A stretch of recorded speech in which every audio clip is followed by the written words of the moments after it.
Hello and welcome to the Field Guides. I'm Bill, and I'm here today with Steve. How you doing, Steve? Pretty good. And we are at the Beaver Meadow Audubon Center in North Java, New York. Wait a second. I thought we were at Rhinestone. We've been magically transported. Yeah. A little poor planning on my part last time, and I joked around about having more than one topic. That was a mistake. So this is episode 14. Yes. And if you've been listening in sequence, this is going to be the second episode we're releasing in December of 2016. Yeah. So Bill did a short episode about starling murmurations for episode 13, and I'll be doing a short episode about ice spikes for episode 14. The last episode we did, it was a fall day, but in just a couple weeks, things have changed dramatically. Oh, I feel like it was just a couple days. Yeah, so right now we're on a woodland trail close to the beaver pond, and there's got to be, a good 8 inches on the ground? Not enough for snowshoes, but even though the calendar doesn't say it's wintertime, it looks like wintertime. Yeah. All right, so Steve is going to teach about ice spikes. This is going to be more of a Steve-isode. Yeah.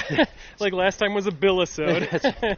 This one's a Steve-isode. All right. So I had already said that I'll be talking about ice spikes. It's a practical name. Yeah, it's actually a pretty good name. Unfortunately, actually, I do want to say unfortunately. Normally you don't say that when you're talking about natural phenomenon, but they need pretty particular conditions to form. They're not very common. Before you start talking about that, can I say that we saw ice spikes last year? Yes, we did. So we had gone on a hike to Rhinestone Woods where we recorded the last episode. Steve and I had just gone hiking, for fun, and we saw what looked like ice spikes coming out of these frozen puddles, right? Right. They just kind of look like little thorns. Yeah. Now, I looked into this. I only see them at angles. Just a little ice spike, always at an angle. And I wanted to know if there was a reason for that. Do they have to form at angles? I don't know. I feel like it's inconclusive. It's inconclusive. And this is a pretty cool phenomenon. And yet, the vast majority of the studies that I was able to find were all talking about ice cube trays, and very few of them have been able to really talk about them in nature. So the research that you found, most of their methods involved trying to induce these ice spikes within ice cube trays. It is, and we were lucky enough to come across it last February. Yeah. So now before we begin, I really want to say that water is incredibly important, and I've spent a long time studying water in plant and animal systems, hydrology and wetland ecology, but I know nothing about hydrometeorology or the physics or chemistry to water very well. There's certain things I had to learn. You know enough to know how much you don't know. Exactly. So I was just excited about this topic because we had seen it personally, and I just wanted to kind of give it a shot. I think I've done a pretty decent job because there has been a number of studies on this, and I think they're pretty straightforward. Okay. Especially since they can do them in freezers, they can really isolate certain elements of it and see how they're forming, what's affecting them forming, and whatnot. So the one we saw in February was a spike, but I feel like they could have used a better name. Yeah. I feel like they could have called it an ice needle. And the reason I'm saying that is because it's a great analogy for a needle and a syringe. And I don't want to explain this just yet. Bill may already be connecting the dots in his head, but I like to think of it as a needle instead of a spike. Okay. That is a clue for how they actually form. All right? So ice spikes aren't only in spike shapes. They actually have a couple other names that people call them. So they have ice candles, ice vases, and ice towers. So ice candles, they look like ice candles. So long triangular ice candles. All right. Ice vases look like ice vases. Triangular ice vases, though. and ice towers, they look like ice vases, actually.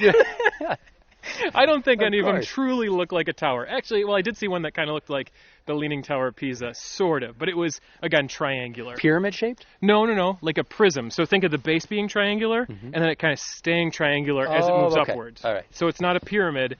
It's like a prism standing up. Gotcha. How big are these things? It depends. Right. So, but you're never going to see one, like, man-sized. Oh, no. You won't. Because when you say ice tower, someone who doesn't know or have perspective may say, "Oh my gosh, these things are as big as people." Yeah, that would be taller. Yeah. So I don't want to give it away just yet how big they are. Okay. Because I'm going to give a couple descriptions of how people have described them in the past, and some of these actually say how big they got theirs to form. So how do they form exactly? Each explanation has a similar theme. And it really is the fact that water expands when it freezes. To be precise, when liquid water freezes, it expands by like 8 to 9%. So that's pretty big. So you take a certain volume of water, and then you freeze it, and suddenly those same number of atoms are now a bit less dense. So imagine we're at a lake, and the water is going to begin to freeze where it's exposed to the cold air on the water surface. And because the ice is less dense than the water, it's going to form on the top instead of sinking to the bottom of the lake. So most liquids, when they turn solid, they're more dense, and they sink. It would normally sink. That's why water's such an amazing... Right, but I wanted to know, and this is a little off topic, I actually even wrote, to be continued after I said that, because I was actually curious if there was any other liquids that actually expanded when they froze. Do you know any? Nope. So I just found a few, but they're elemental. How water isn't an element, it's hydrogen and oxygen. Right. These ones are just the elements. So gallium, silicon, bismuth, antimony, and germanium also expand. Oh, germanium. That was on the tip of my tongue. Was it really? No. Okay. Okay. I didn't know if I jogged your memory. So, no, you didn't. So I really want to see like a gallium ice spike. Though I wonder if it's even possible because how I said before that water expands when it freezes by 8 or 9%. Gallium only really expands by like 3%. It wouldn't be a gallium ice spike. It would just be a gallium spike. A solid gallium spike. But that's what I'm wondering. It doesn't really expand enough, maybe. Yeah. Obviously, these things all have different melting points and whatnot. But it would be fun to see if people have made gallium spikes or antimony spikes or something. That'd be kind of cool. That would be cool. Yeah. Okay. So back to how these things form. So the first way, I actually found a 2007 letter in the journal Weather. When water starts freezing, it's going to form from the outside, and it's going to freeze inward. And as the ice is freezing, it's expanding and is putting more and more pressure on the liquid water that's left inside. Okay. And when it does that, this letter in this journal was claiming that as this pressure builds up, it cracks the ice, and the water freezes as it comes out. So that's one hypothesis. This letter, it did have some citations, but it wasn't saying, oh, the ice cracks and it forms, and then citation. It wasn't doing that, but it cited some things later on. So here's an interesting little bit. This is a quote. The shape and lean of the tower appears to depend upon the shape of the crack, but round or triangular shapes are the most common. They have been observed to reach 15 to 20 centimeters in length. That's 8 inches. That's crazy. That's like about 8 inches. Yeah. That's crazy. Just imagine an 8-inch ice spike. That's huge. So a 2004 study in the Journal of Glaciology published a paper that determined the ice thickness was actually too thin and fragile when the spike starts forming for this to really be a high-pressure phenomenon. Okay. So there's no way that it could ever build up that much pressure without the ice just breaking. It was too fragile. It's too thin and fragile. So we're going to move on to the second one. And actually, I think the second one's my favorite. The second hypothesis of how the spike forms, and for this I'll be reading a passage from an article titled Due North from the Harbor Creek Historical Society newsletter. So it was written by Harold Kirk in 2007, and it's about this guy, Gene Husserin, and his March 1963 journey from Harbor Creek, Pennsylvania.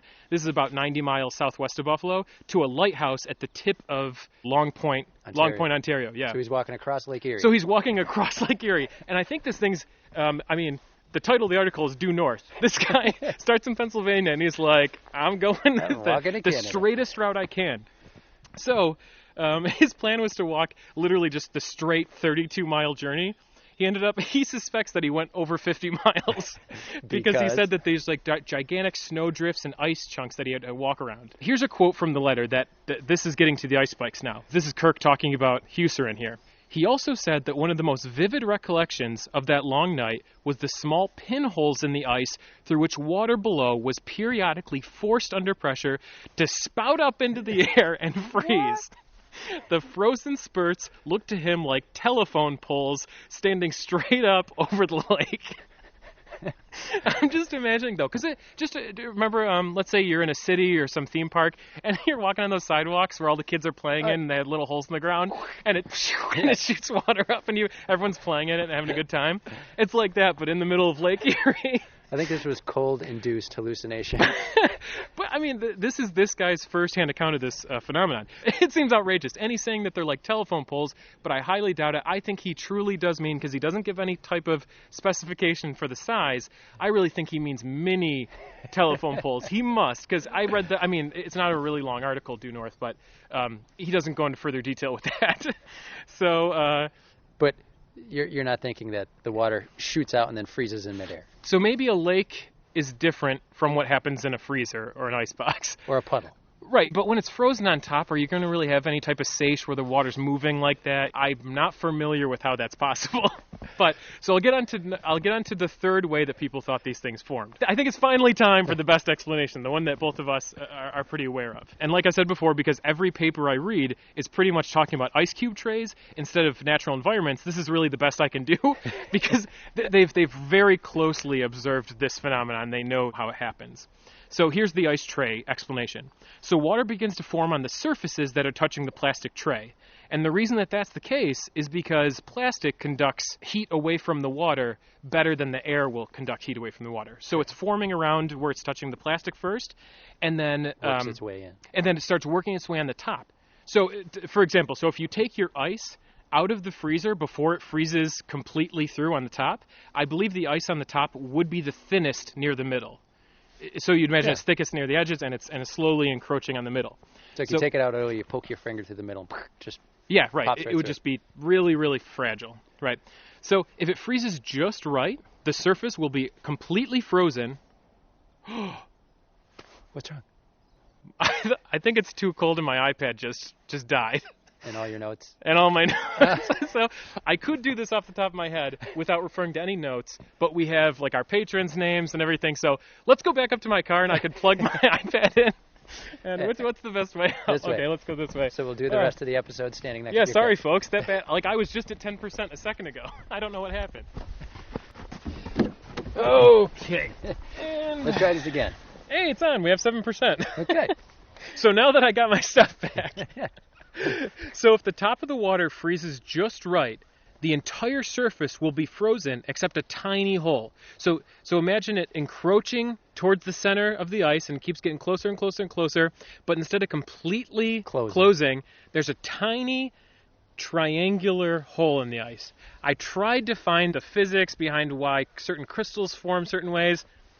Beyond me. That was not my background. But just so you know, ice crystals tend to meet at 60-degree angles for some reason, and an equalateral triangle, 60 degrees, so you get like this triangle shape. So interesting. 60 degrees on all angles. That's probably to do with the crystal shape in physics. Yeah. Now the ice spikes, those do not tend to be triangular. They usually just look like little needles sticking out, but more often you're going to get the vases or the candles being triangular. They have to be bigger. Yeah, and often you'll see those like in bird baths, or if you leave your dog's water bowl outside on a night that freezes, that's when that's more likely to happen. But in ice cube trays, it's just a small little well of water. You know, you're not going to get this gigantic, cool-looking vase. All right, so you have the hole, and what happens? So you have the hole, and again, so when the ice starts freezing, it's freezing towards the center, and it's putting more and more pressure on the water. And as it puts pressure on it, there's still that little hole, and water is forced out of that hole in the surface of the ice. And again, it freezes on the outside, and then water keeps getting pushed up, and then frozen again on the outside, and pushed up, frozen on the outside. And the reason that the tip isn't freezing is because the tip water is constantly being exchanged, because now you kind of have a straw. You have a straw of ice, and that tip is constantly water that was once inside the ice moving up towards the straw. So it's constantly being switched out and freezing around the edges. Think back to my needle and syringe example that I gave earlier. That was that hint. And that is that, so that, like a needle is a hollow tube. Yeah. And the syringe, when you're squeezing it, that's like the pressure of the ice freezing, pushing the water up through the needle. Good analogy, sir. The spike, I guess. Yeah. So the spike continues to grow until there's no more liquid water inside of the ice cube, or if for some reason the tip freezes. And believe it or not, when you had brought up that pyramid thing earlier, that's a thing that actually happens. So what I'm talking about is when the straw is freezing too slowly, the water actually overflows out of the straw, and it forms a little volcano. Yeah, okay. And these bumps are actually pretty common on ice. think about when you look at ice like frozen on a pond or something. Right. It's almost never just a flat beautiful surface. mirror surface. Right. Yeah, it's often pretty bumpy and whatnot. So there's a few conditions that make the formation a little bit more likely. To get the best chance of the formation, you have to have the temperature cold, but not really too cold. Cold enough to freeze, so about like a 19 degrees Fahrenheit. It's cold enough to freeze, but it's going to freeze slowly, and it'll give it time to develop. At 32 degrees Fahrenheit, where it's going to freeze the slowest, that's when you're going to get those volcano bumps. Yeah, that makes forming. sense. Yeah. And I imagine if it's colder than 19, the chances are higher that hole at the tip is going to freeze over. Exactly. I'm so glad. You're such a smart guy. You're putting the pieces together. So, and another thing is that distilled water is much better than tap water. And that's because chemical additives and even like metallic salts, those inhibit the formation of ice spikes. Because I think they have like what's it called, like a crystallization point, where it just makes it so the water is more likely to freeze. Right. Alcohols actually promote the formation of ice spikes. So whereas salts make it so they're less likely, alcohols make it so they're a little more likely. Why? I think because it lowers the freezing point. Okay. I think it has something to do with that, yeah. They didn't really get into too big of detail with it. And another thing is a breeze over the wetland or a fan in your freezer is actually much more likely to make this happen. It's because it's circulating in the air, and you get an increase in evaporative cooling, and that does have an effect. And I can't explain it very well, but that does have an effect on whether or not these form.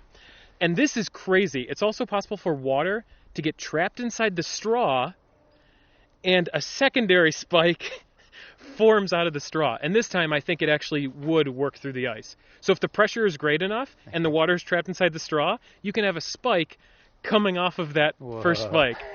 Naturally, ice spikes, they may be more likely when there are freeze-thaw cycles. They're more likely when snow or ice melt happens during the day, and then it freezes at night. So freeze-thaw, freeze-thaw. And so maybe you're getting little pools of water sitting on top of ice. Oh, okay. And apparently, sometimes they can form on sleet, like little pellets of sleet. So you could just get like a little bump of sleet, and as that's freezing, it can happen.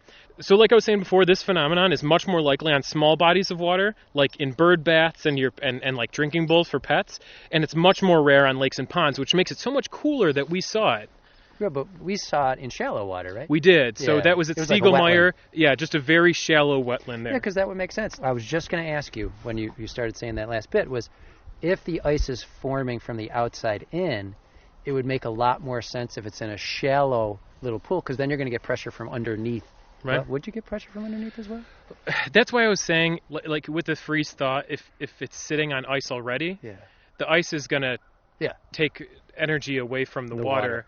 Heat quicker than the air would, and so and I think that's where that effect would happen the best, and that's why I think the freeze thaw is the best chance of that happening. Wow. That is as far as I can take it. I don't know much more about ice spikes. Well, I should correct myself. I don't know any more about ice spikes. I wish I did. I think I'm going to look into it more. I'm sure, when we release episodes, we release little write-ups of things if we found out after the fact. If we ever find anything cool about ice spikes, we'll definitely post it. They're great. Let us know if you guys have seen ice spikes. Yeah. That'd be pretty cool. Let us know. And I think if someone knows more about this, please share that information with us, because definitely. Yeah, we'd like to read it. Because in all honesty, after doing this research, it doesn't really seem like people know very much about this. So definitely let us know if you know anything. And before we finish the podcast, I do want to say we did get a 2-star review. We did? I don't mind getting 2-star reviews. I really don't. Wait.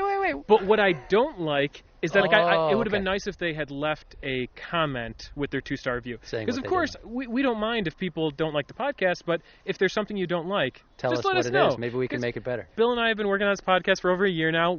It's slowly evolving. It's changing with how we, want to do the podcast and how our audience wants to see the podcast done. If you want to leave a 2-star review, okay, but please tell us why. And even if you don't like the podcast, just give us a 5-star review, and in your review, tell us what you don't like about it. No, but in all seriousness, thank you everyone for the reviews. We did get a lot of reviews in November. It was awesome. Yeah, thanks, folks. And again, help us out with that 2-star review. Give us some 5ers. No, seriously, but we really do like your guys' feedback. A special thank you to our Patreon supporters. We want to thank Lee, Kimberly, Dave, Alyssa, Rob, Molly, Scott, and Ken. And if people want to join that list of Patreon supporters, what do they need to do, Steve? They have to go to patreon.com/thefieldguides. And, everything you guys do for us there, if you think you can donate per episode, Bill and I have talked about it, and we only charge once a month, even though we may put more episodes out in a given month. We're only going to charge the one time.